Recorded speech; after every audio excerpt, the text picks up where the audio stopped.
Are you describing me? But I would imagine you do have self-control because it's hard to build something this high without it. But here's where high value men get it wrong. They have incredible self-control in business, terrible with women. And you have to be holistically high value. And what I mean by that is it can't stop when you leave the office, your level of self-control and your level of self-respect. You don't throw it out the window and then go home to a wife that's abusive or a woman that's transactional and uses you and abuses you. It has to extend to every area of your life and particularly outside of the boardroom. And what makes a high value woman? I would say it's a bit, look, again, I know it's going to sound politically incorrect, but beauty is essential to be high value as a woman, not because I believe it, but because this is what men respond to.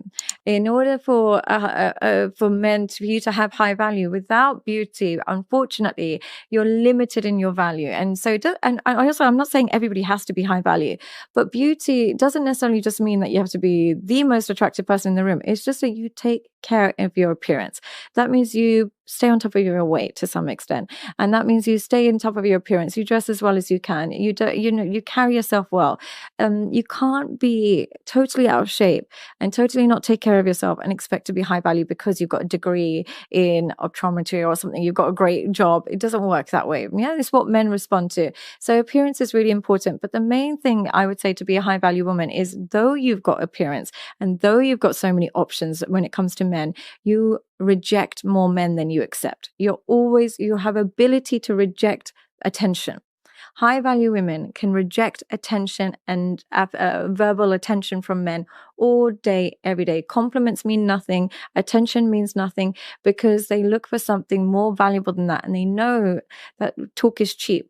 So high value women, you can't buy them and you can't get them through just words. They have to be attracted to who you are as a human being.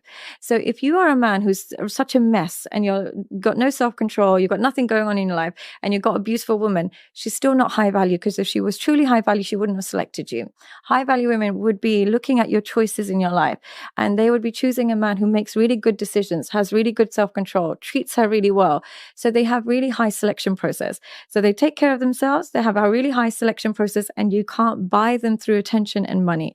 And I would say those are the main ingredients. Of course, nurture is really important. Naturally nurturing and caring is really important.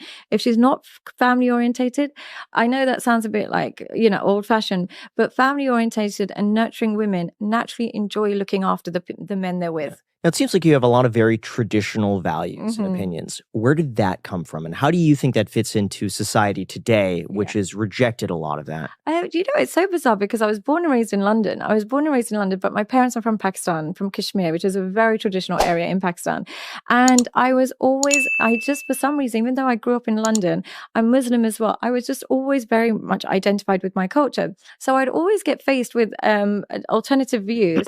But my parents were so strict, I almost didn't have a choice. I had to stay quite traditional. I wasn't allowed out late. I wasn't allowed to have a boyfriend or anything like that. So I never drank alcohol. So I had these restrictions and I had this religious faith. So instead, I think what happened with my mind is because I wasn't allowed to do all the things that everybody else was doing, I found mental justifications for why the way I live my life is better or why it's better for me. So what happened is I had to constantly challenge what society was telling me. And so because society would say to me, oh, you should be sleeping around, you should be doing this, and I wasn't allowed to, I had these two completely conflicting doctrines, and then I had to find my own decision making, and mine just usually drifted towards more the traditional route. And so I was confronted with the opposite of what I was being told at home, and I had to form my own judgment. And that's why I'm kind of against the grain when it comes to my culture, because I was against the Western culture, because I used to identify more with my Eastern values. Do you think one is better than the other overall? I know it's going to be biased. Yeah, I'm going to be biased. General here, but what are the benefits of being more traditional? I'm going to be biased because I have family that are far more traditional than I am. I'm actually very liberal by my family standard because I don't cover up and stuff. So I'm still very somewhat modern. But I would say the only thing that I see is a difference, and I think that is better for mental health, is in Eastern culture, their value is not derived by extrinsic values. And what I mean by that is their they're less likely to base their self-worth on looks, money, sex, vices. They don't really base their self-esteem on pleasure. They're more likely to base their self-esteem on duty. Have I got married? Have I got kids? Have I given money to my parents? Have I supported everybody in my area, in my tribe? Have I contributed to society? So because their self-worth becomes more communal, I think it's better for my self-esteem if I drift more towards those values. What's really interesting is when I was doing research into you. Were you really bored? You can be honest. It must be very draining. I loved it. I loved it. It's very applicable to me. So it actually, it helps a lot. Jack is taking notes. Yeah, absolutely. I'm going to review this plenty of times. When I was taking notes, I decided to call up a few women my age that were single to ask them, like, what are their thoughts? What's their perspective, in dating in the modern age, I suppose. And every single time they brought up, I hate this whole like high value, low value thing. Which is really interesting because I think like colloquially, it's kind of turned into a little bit more of a toxic thing. But I also think that it's inaccurate to say that a small percentage of guys and a small percentage of women get most of the attention. So why do you think people have such a negative response to more traditional values in this sense? Like, why do you think people are gravitating towards something that you would say is ineffective? Because it's quicker. That's all it is. It's far quicker. It's far quicker to say to yourself, I know I'll be a high value man.